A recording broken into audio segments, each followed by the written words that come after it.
ഈ കോർപ്പറേഷന്റെ നേതൃത്വത്തിൽ ഇപ്പോൾ ശക്തമായി ലഹരിക്കെതിരെയുള്ള പ്രവർത്തനങ്ങൾ ആരംഭിച്ചിരിക്കുകയാണ്. ഇപ്പോൾ മിന്നൽ പരിശോധന പോലും നടത്തിയിരിക്കുകയാണ്. എങ്ങനെയായിരിക്കും അങ്ങോട്ടുള്ള മിന്നൽ പരിശോധന ഹോട്ടലുകളിലും അതുപോലെ തന്നെ ഇതുപോലുള്ള ലഹരി പദാർത്ഥ ഉൽപ്പന്നങ്ങൾ വിൽക്കുന്ന സ്ഥലങ്ങളിൽ ഞങ്ങൾ തുടരും.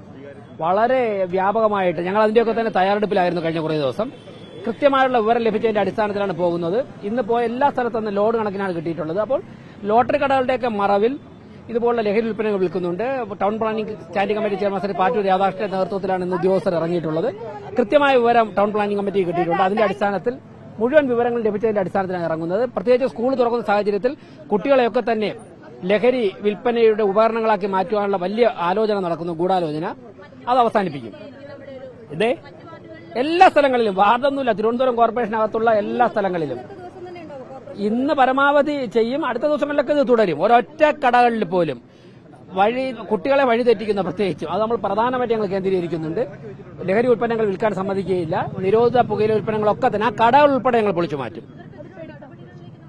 ശക്തമായ നടപടികൾ, നിയമ നടപടി, അവരെക്കുറിച്ച് അന്വേഷിക്കാൻ ഡീറ്റെയിൽസ് പറഞ്ഞു. പലരും ഇതര സംസ്ഥാന തൊഴിലാളികളുടെ കാളൊക്കെയാണ് ഇത് കച്ചവടം നടത്തുന്നത്.